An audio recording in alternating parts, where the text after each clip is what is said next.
So this is a fun panel. I know the organizers, they wanted a crew of smart, engaging people who have done amazing storytelling by taking cameras in interesting places.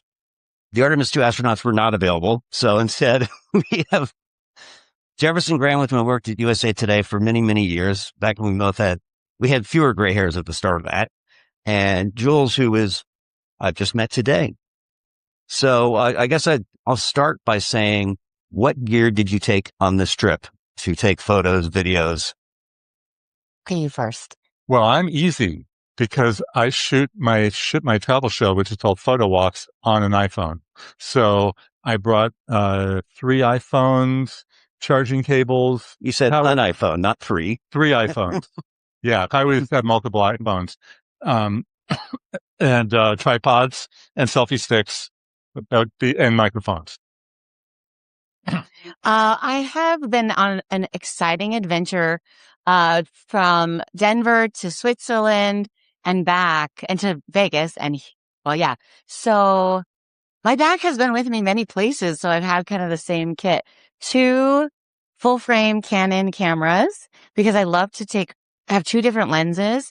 Like one is a wide angle 16 to 28. And then the other is a 28 to 70. So one telephoto and one wide. And also I like to take pictures of me taking pictures. So it's good to have 2 cameras. Yeah. Her Instagram reels are amazing. Oh, yeah. She puts as much work into a 30-second reel as I do into a 30-minute show. Both these people really show me up on Insta. Follow them, not me. So I will answer my own question. I brought my phone, a Pixel 9 Pro, and this HP laptop I should have replaced last year before the AI feeding frenzy drove the price of memory and storage into the stratosphere. Okay. I did bring a MacBook Pro as well. Yeah, got to do that too. Yeah. A computer? Definitely have a computer, a laptop. I have the big one, like, what is it? 16-inch?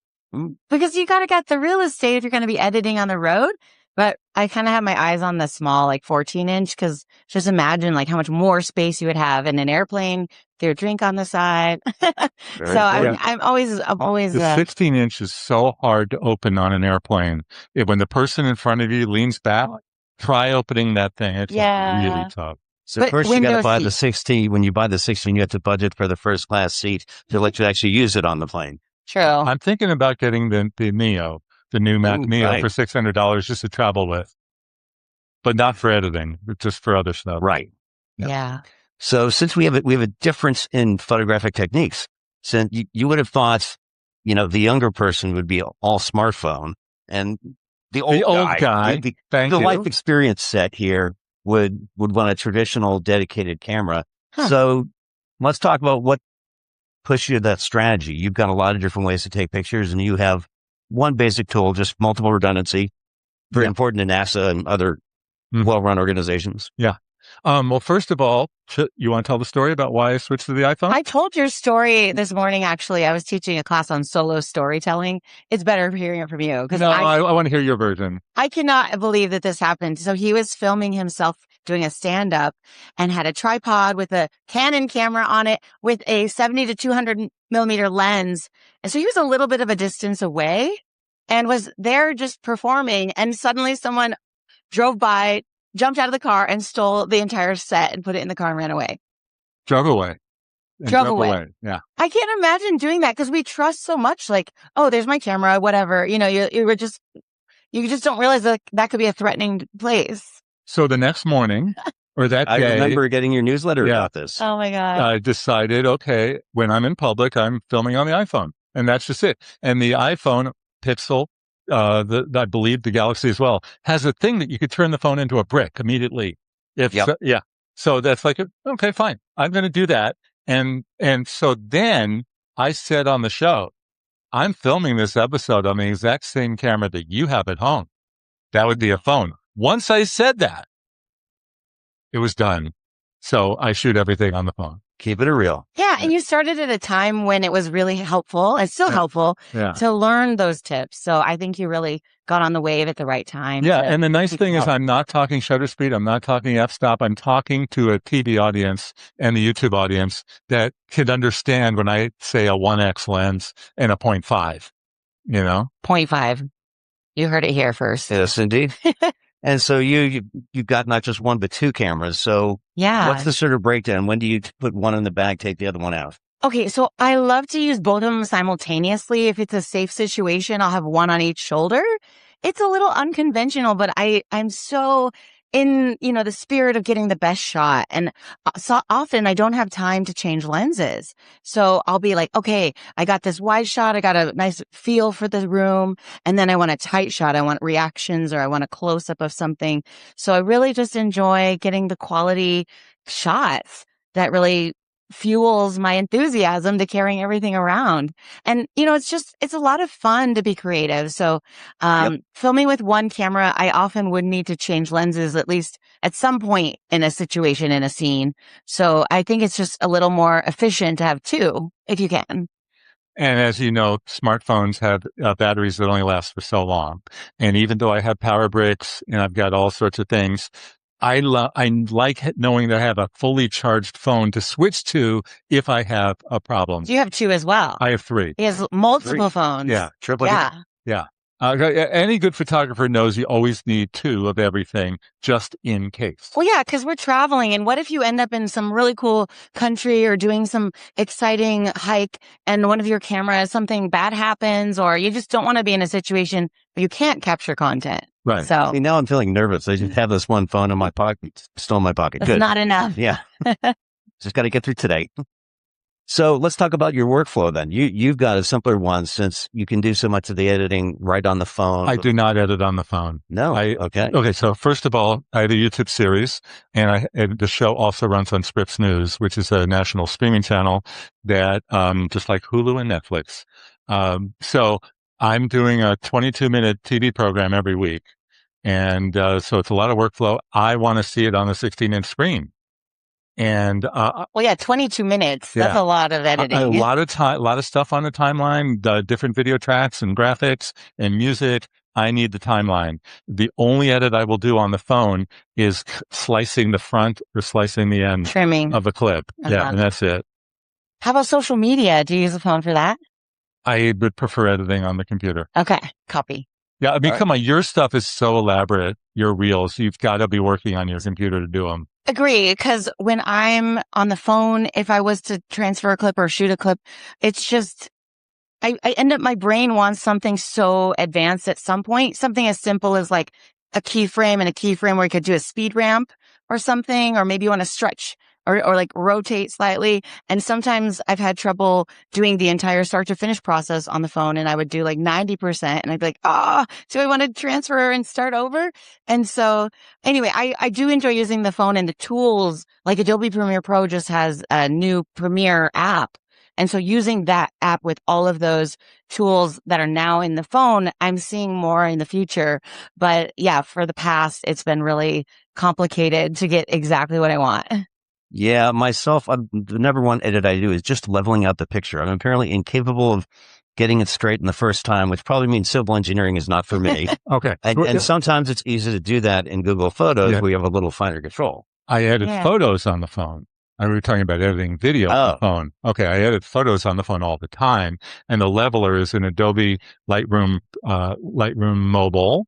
It's in Apple Photos. It's in Google Photos. It's the greatest. I mean, I can't imagine how unlevel a lot of my photos were before those tools. Well, sometimes lots of old print film photos, and yeah, Photoshop doesn't have a leveler. Lightroom does. Wow. So I had no idea. Sometimes I haven't looked at Photoshop in a little while. Sometimes I will import the photo from the computer to the phone so I could do the leveler. So about editing on the phone these days, to do anything in Google Photos, I have to click past all the AI tools. We have to talk about AI, otherwise we will not be allowed on stage. So what, if any, use do you make of it? Where do you draw the line? What is okay in terms of using software to improve the photo versus it is something labeled as AI that is either taking something out or putting something in, or otherwise something that you couldn't in theory have done in a dark room, for those of us old enough to remember what they smell like? I mean, what we're doing traveling, there's always imperfections that you're like, I wish that guy wasn't standing there. Can I just erase him? And you can now. And that's kind of crazy. And certainly there's a point where it becomes art. And like, it's so Photoshopped. There's a parking lot missing and there's, trash cans and all kinds of things, stop signs missing. And I think it is important to be true to explain this is art. This is not really a photo that's happened when I was in Egypt or something, right? So I think it's fun to know that it's possible, can really save you in a lot of situations, especially I think generative fill. If you have like a horizontal photo and for a thumbnail, you want a vertical and maybe there's not enough sky. I think generating a little more sky is more harmless than like generating an additional floor on a building that didn't exist or something, right? So yeah, just being honest about what you're up to. And also you should experiment because it's pretty cool what's possible. I take out power lines in photos. I hate seeing them. The And electric industry doesn't like your lack of faith. and I would have taken them out before in Photoshop. Now I just put just do a little It's like thing. a power line button, like remove power line. Yeah. And my classic was I was in Detroit doing an episode about Detroit. I was standing in front of the Welcome to Detroit sign, and a BMW was parked in front of it. Oh, that's And perfect. that You was gotta wrong. keep it I there. erased Did you it. remove it? I erased it. Oh, It shouldn't have parked BMW. there in the first place. it's his fault. Yeah. Yeah. Yeah, I have to note as a journalist, all of my regular Let's PC Magfest company, Wirecutter, they are not happy with AI generated content. So like, we were not allowed to use that for pictures or video or text. Sure. Yeah. And I think it's just more of a reminder to shoot what you want in the field. And then, especially if you're going to do horizontal and vertical, just get both when you're in the field. But it is kind of cool. What's Yeah, possible. when in doubt, take more pictures. Yeah. I think what Jules means is you have a vertical photo and you wish you could use it as a horizontal thumbnail, and you use the marquee tool to move it over, stretch it, and put some blue sky in there. And I think that's totally fine. Yeah. But it also might add like another field or another house next to it. So the reality is like, well, that really wasn't there, right? But sky, I'm like, well, sky is sky. Yeah. Well, that's more like, I guess, the clone and the fill brush in Photoshop to go Yeah. back to old school. I last spent any time in Photoshop, I think, in college. Yeah, but like you could here's my secret. I love to take time lapses where you're taking multiple photos and then you could just Photoshop a photo without the car and put the reality back into the photo, even though the moment didn't have the exact thing. That feels a little more interesting to me. You know what I mean? Like when you have a group photo and that one guy's not smiling, you can erase him and find a different photo from the time lapse where they were smiling. That is definitely one of the automated features. I think. Rob, I've also been opening people's eyes for a long time. Oh, Photoshop. I have with my words. Yeah. You just take yes, you have. You take their eye from another photo that's open and then you paste it over the closed eye. And nice. I think nobody would complain about Isn't that. there like eye opening tool though? It's not actually pasting their real That eye. looks really it weird. like 8 eyes, then more open eye. Looks really weird. It's wild. Yeah. So let's talk about when you were mentioning power and batteries. That's the bane of my existence at events like this. Although not as much as CES, which is where technology goes to die. How many power banks do you travel with when you walk into a room? How long does it take to spot the power outlets in it? Ooh. 3. I have three power banks because in my world, I start shooting every morning around 6 or 7. I'm dead at 11.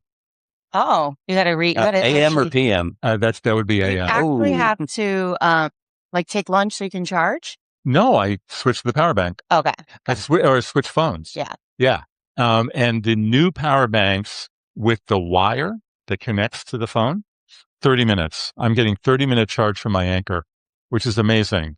The MagSafe ones that go on the back of the iPhone or the back of an Android case, they'll do it, but it could take hours. Yeah, they are not as efficient. That's true. Yeah. Well, I was just thinking because I just came back from Switzerland and how addicted I am to power, like electronics. Being on a long plane, you need to have that plug right under you. If you're ever on a plane without a plug, I'm like, oh, it's going to be so long. But then if you have a charge, you can work. I recently discovered my big computer can actually charge with a smaller adapter. Just gets a slower drip, but it stays charged the whole plane ride. But yes, being in Switzerland when the plugs are different, you're kind of limited based on how many plugs you can find. And also, like, do you have enough adapters? So I do keep an AU spec plug, the two and all use thing. And Yeah. in my little accessories bag. And Switzerland uses the Europe adapter, but it turns out they have their own power. So it's like 3 plugs. Anyway, but yeah, you always have to research like where you're going because you cannot get blocked from power. So I did have an issue with my flight over here. It was I love the Boeing 757. At least 2 of us are advocates here. We were at the United Airlines event in LAX 3 weeks ago. But it was an older plane and the power outlets below the seats. So first of all, you're like, where are they? Here it is. So worn out, the plug just popped right out. And I know the trick you're supposed to do is to bring a UK power adapter. Oh, do they work in every airplane? Well, the standard plugs will accept it and supposedly it'll stay in place. Okay. The problem is sometimes it doesn't. The other problem is mine is 2,000 miles back home in Arlington, Virginia. So I love that use that hack. anyways. That's a great hack. Always bring the UK adapter. Yeah, it may work. So I'm going to Paris on Monday and then I'm going to Italy on the weekend. 2 different adapters. Yep. Right? Paris and Italy? No, they're not. Paris has its own power, doesn't it? No, it's Europe. Plug. It's the European Union, man. Okay. That's why Switzerland was so weird for Europe. Going back to our years when we covered television, didn't France have its own brand? It wasn't PAL, it was CCAM. Right. But yes. No, you definitely only need 1 power adapter for those 2 guys. One. See, you just learned something at this session. Or at least I did. But the travel adapters are super handy. I have one on every trip. And Tesson makes some cool ones where there's little USB-C ports and also like the new and the old, right? So that you can really plug multiple things, not just utilizing the one power plug part. Yeah. And in-flight charging is definitely getting better. New planes like the ones we saw with United, they have USB-C ports, Qi wireless charging surfaces. So you've got more options. Right. That's one of the biggest banes of my existence is they have the old USB. Not USB-C. I know, we want new USB. How many hotel rooms do you go into and you see all these USB-C outlets? You don't have any USB-C cables anymore, do you? So USB cables, not USB-C, USB cables. The hotel I was in last week in San Jose, there was an Ethernet and a RJ11 telephone jack port in the desk. They did not have any USB-C ports or wireless charging services. That's how you really know if you're getting like a good quality hotel, if they have nice fixtures, as far as the whole electronics. mint on the pillow thing too. Yeah, I need a mint on the pillow. And you know what? I'd mint. rather have lots of outlets. If I had a choice between the chocolate or the outlets, I'm going for the outlets. Yeah. I got a lot over the outlets though. Yeah. I can plug things into one. I have a lot to charge every night. I know. Well, that's multiple phones, audio. That's the difference between like casual traveling and like work traveling is you spend a good amount of time just checking your batteries, making sure in the morning they're charged and you're swapping at the right interval. Yeah. So this is so fun to hear, isn't it? 3 phones, microphones, power banks, my computer. Yeah, a lot to deal with. Do you get funny looks from the TSA agents when going through security at airports? No, because my bag is not that big. Oh. Right? Just a bunch of phones. Friends of mine who do videos sometimes. We get hassled at TSA all the time because they're like, oh, we got a magnet check everything, like put the little cloth on. Yeah. It's hard work being a travel camera person because you're always being subject to extra security. I love road trips. I love having everything in my car and being in total control. Yeah. That's why I drove here and then we'll be driving home. Oh, yeah. Okay. Yeah. So let's talk about the other hassle of using gadgets on the road. Okay. Connectivity. No. What's your solution for bandwidth? How many do you have a dedicated hotspot or are you just relying on tethering on your phone? Have you tried for more rural service, something like Starlink to stay connected where there's potentially no cell service? For me, that's a no. I use my phones as unwired phones. I am using them as cameras. And then I'm using AirDrop to put them onto the computer or onto hard drives in the hotel room. The odds of me being able to upload them from the hotel room without them figuring out is very remote because I get tethered all the time. Not tethered. What's the word? Throttled? Throttled. I get throttled always. So I just bring enough flash drives and hard drives to put them on and keep them very close by my person. And put them on multiples. I always feel like when you're traveling, especially internationally, like staying connected with your phone is so important.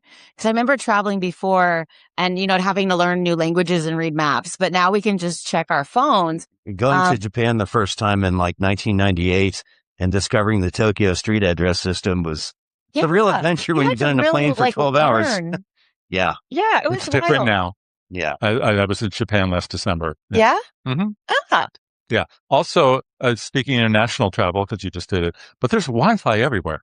There is really, in most, at least in Japan, there is Wi-Fi everywhere. It's not a hard thing to find service. Good Wi-Fi. Well, no, that's what I'm saying is like by going to all these places, you realize if your phone has service. So it's cool. It's like AT&T a few years ago announced that everything in South America is just included. So you can use your phone the way you use it at home with the same plan when you're traveling in Colombia or Argentina. And T-Mobile, anywhere you get off the plane, you can still use your data from the same plan. So that's a major advantage for T-Mobile. Just no calls. And then, you can't make phone calls without paying more. And then you can use Aralo or another type of eSIM to connect via your phone. So you can pay for 10 gigabytes or 5 gigabytes and a number of days that you're traveling. And just having that connectivity gives you that peace of mind. Just continue Googling how do I get to my hotel and not have to like screenshot stuff in advance. And anybody who's done international travel, you will use your phone 10, 20, 30, 40 times more than you would ever use it at home. You are looking things up all day long. Is that a good restaurant? Which way to the Trevi Fountain? How do I get there? Just follow the tourists. Yeah. So I'll put in a plug for T-Mobile's roaming. In most of the world, it's very slow, but it's fast enough to do the basics of get your email, do a Google Maps lookup. In I think 11 or 12 countries in Central Europe, basically where Deutsche Telekom, its parent, has service, then you get full speed service. Yeah. So it's this weird map of the world where AT&T phone land is North America and South America, and T-Mobile World is the U.S. and Central Europe. But and you mentioned Starlink too. Are you saying like maybe getting service, like if you're on road tripping and you want to have use it for that? Yeah, I mean it's expensive. You may not want to give money to the richest man in the world who already has enough. And you may decide that, cell service is generally good enough. And certainly any new phone, Pixel, iPhone, there's emergency satellite messaging. So even if you're someplace with no connectivity and your phone is running out of battery, you can send one last message. Please send a battery here and water. That's true. But Rob, you were mentioning too, we were recently at a United event and we got to try the Starlink service on the airplane and just being 10,000 feet in the air. Yeah, it works so well. It's illegal to make video phone calls from the air, but I did because we were testing it. I'm turning her in so well. And so I recently, when I did fly to Switzerland, I flew United, but we didn't have the plane that does Starlink yet. And it was like, I missed that. It would be so it's coming like in a year. It'll all be in all the planes. And all the airlines have sort of realized the old geostationary based satellite service where the data takes like 44,000 mile round trip and it's slow. So Delta is adopting Amazon Leo with their own low Earth orbit satellite constellation. American, I don't know what they're doing. They finally realized they were charging an insane amount for Wi-Fi and decided to make it free. Alaska and Hawaiian are moving to Starlink as well. JetBlue is also going to do Amazon Leo. Lots of other airlines overseas are one or another low Earth orbit service where you get acceptable speeds and it's free. And it doesn't feel like you're back on dial-up back in 1995. I definitely pay for Wi-Fi. That's like my guilty pleasure. I'm like, I sort of deserve this today, As a treat. I actually try editing video on planes, so I don't need Wi-Fi. Focus. Yeah. That's true too. That's good. That's the other thing. My productivity hack is to open a Google Doc. It's working offline. Yeah. And then I do not connect to the Wi-Fi and I actually get work done. I should try this at home more often. Yeah, I do. I used to get on a plane and call that like Jules time where I could actually just listen to the inside of my brain and reflect on my life and just do work and things. And you would just be untouchable. Like nobody can bother me here. But yeah, now we're connected and you have the last refuge every minute. It's going like, away. Wait, almost done with this email. Don't land. I need this. Bye-bye. So finally, let's talk about social outlets. What networks do you find work for you these days? Which ones used to but don't anymore? Do you have any wish lists for the big platforms besides, pay you more money? My number one outlet would be YouTube.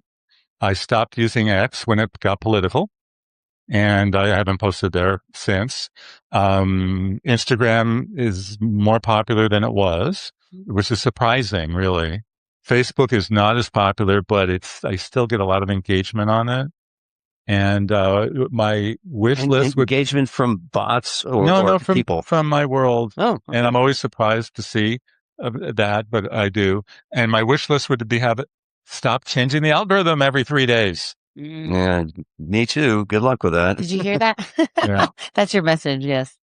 Yeah. Yeah. I mean, I would say I'm primarily posting to Instagram right now, as a just solo focus. Like this is intended for Instagram.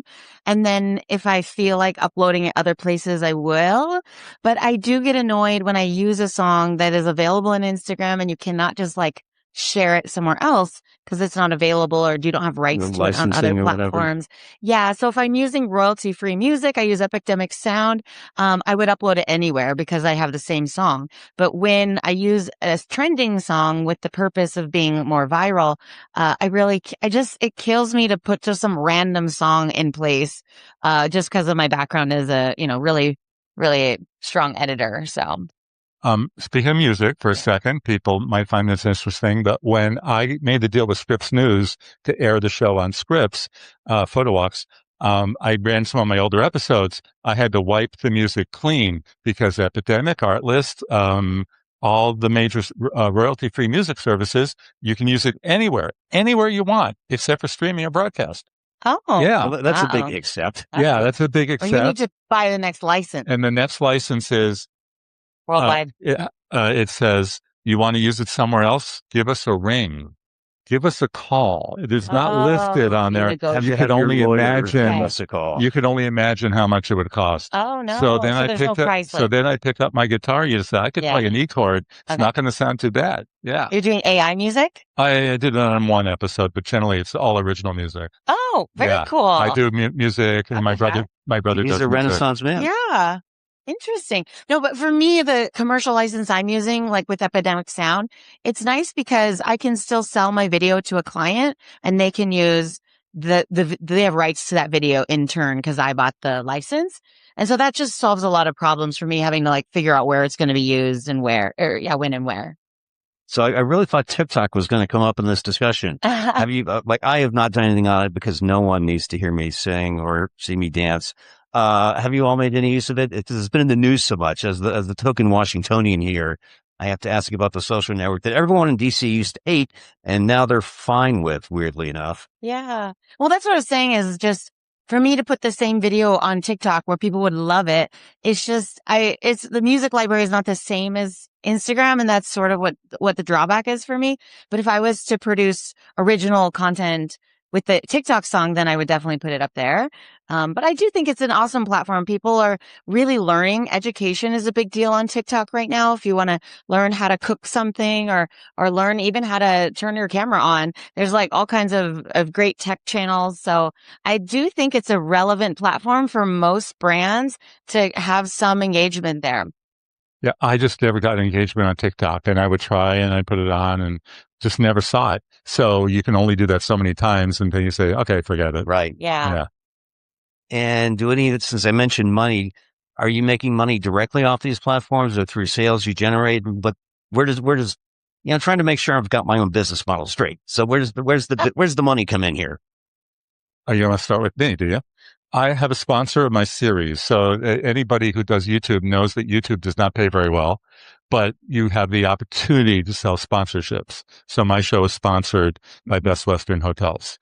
And so I have a little YouTube money. I have the sponsorship money. I'm on Scripps News, so they pay me as well. And then I have my newsletter, which also does very well, and I get payment from that. So it's all four. Good deal. Wow. I'm also more commission based. So I work directly with partners, to collaborate on the content, the subject matter of the content. It's always my perspective and my flavor, but we will agree on a certain number of deliverables or a certain timing so that everybody gets what's valuable. I do get a tiny check from a platform or two, but it's not really substantial. So for me, I've always put my effort into creating quality content and not so much like who's watching and how much that ad revenue looks like. But you do have rent to pay. I do have to pay, so we got to get paid. Yep. Okay, where do people find you all online? PhotoWalksTV.com. is the best place. And I've got links to other things there as well. And I'm everywhere at Traveling Jules. So I hope you come find me. And I'm at robpegoraro.com, which is also my handle on Blue Sky. And on my regular site, you can find links to Flickr. I am that old. I still like that platform a lot. And I'm on Instagram. You should follow these folks first. Great iPhone space pictures on Flickr. Oh, Who would have thought it, right? What a time to be alive. Use like a telescope and you put your phone up. No. I have done that, yeah. Directly from the phone? You have to take 20 pictures for one to turn out, but it's yeah. Cool. No, but they were taking pictures of the moon with the iPhone. From the Orion Galaxy. Wow. And they were posted on Flickr. Indeed. Yeah. NASA Johnson has a great account. All right. We're out of time, but you can find us in the crowd afterwards. And if you go to the right airports, apparently you'll see Jules or myself at some point. Somewhere around Route 66, Jefferson will pull up to your hotel. All right. Thank you. Thanks you all. Thanks you all.